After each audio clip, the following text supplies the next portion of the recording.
बहू ने बदली किस्मत। अच्छा हो गया आप आ गए, मैं आप ही का इंतजार कर रही थी। चलिए आज हम तानाजी फिल्म देखने चलते हैं, चारों तरफ उसी के चर्चे हैं। मैंने सुना है बहुत ही बेहतरीन फिल्म है। हाँ, मुझे पता है। तानाजी सिनेमा घरों में धूम मचा रही है और सुपर हिट हो गई है। मुझे तानाजी फिल्म दिखाने ले चलिए ना। अजय देवगन मेरा मनपसंद हीरो है। अरे अजय देवगन का तो मैं भी फैन हूँ। मुझे भी तानाजी फिल्म देखनी है, लेकिन तुम्हें साथ ले जाकर मैं फिल्म का मजा किरकिरा नहीं करना चाहता। पिछली बार तुम मेरे साथ गई थी, तब बीच सड़क पर मेरी गाड़ी का टायर पंचर हो गया था। तुम्हारी वजह से हमेशा मेरे काम बिगड़ जाते हैं। चलो हटो, बड़ी आई तानाजी फिल्म देखने वाली, चुपचाप घर में बैठो। सुधा उदास होकर बैठ जाती है। तभी उसकी सास शांति वहाँ आती है। अरे बहू, तू इस नालायक की बातों से अपना मन छोटा मत कर। अपने आप को पता नहीं क्या समझता है। संडे को हम दोनों तानाजी फिल्म देखने चलेंगे। हाँ? इस तरह शांति हमेशा अपनी बहू का साथ देती थी।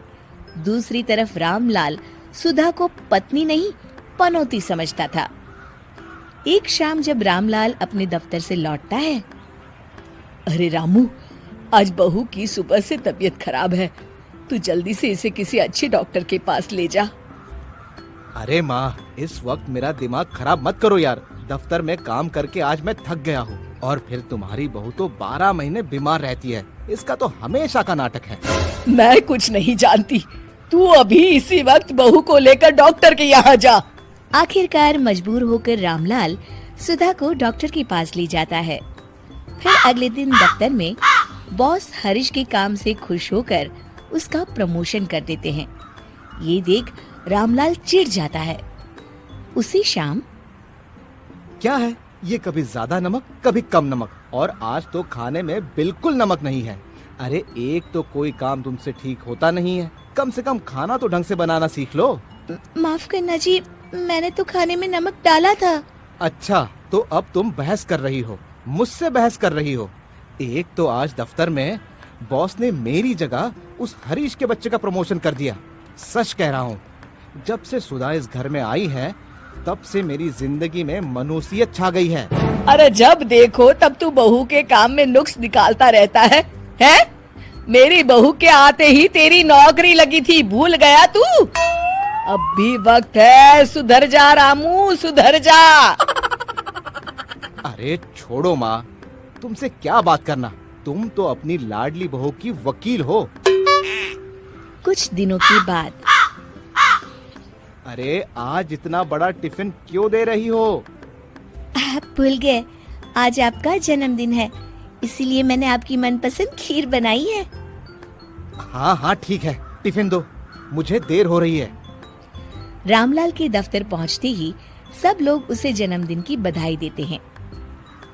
अरे भाई रामलाल, आज तो तुम्हारे जन्मदिन की खुशी में पार्टी हो जाए। हाँ, भाभी जी ने आज टिफिन में कुछ खास भेजा होगा। अरे कहाँ, रोज वही बेस्वाद खाना भेजती है। तभी चंदू रामलाल का टिफिन खोल देता है। अरे इसमें तो खीर है, वाह क्या खुशबू है।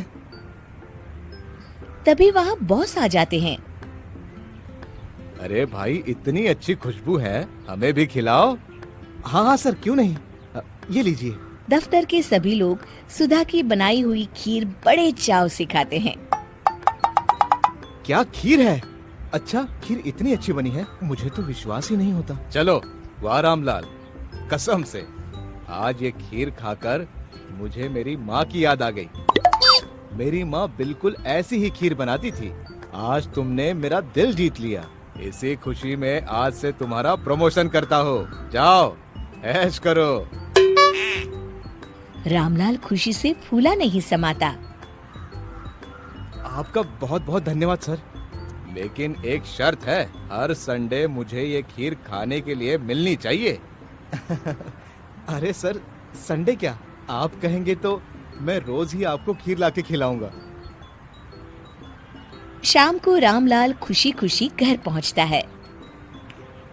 सुधा, आज तुम्हारी बनाई हुई खीर खाके मेरे बॉस बहुत खुश हो गए और उन्होंने मेरा प्रमोशन कर दिया। साथ ही आज से मेरी तनख्वाह दुगनी हो गई है। आप सच कह रहे हैं? हाँ, इसका सारा श्रेय तुम्हें जाता है। चलो आज इसी बात पे हम दोनों तानाजी फिल्म देखने चलते हैं। अरे तुम दोनों मुझे घर में अकेले छोड़ के फिल्म देखने जा रहे हो? ठीक है माँ, तुम भी चलो। शिक्षा, किसी भी इंसान को गलत नहीं समझना चाहिए। क्या पता घर की खुशी उसी की वजह से हो।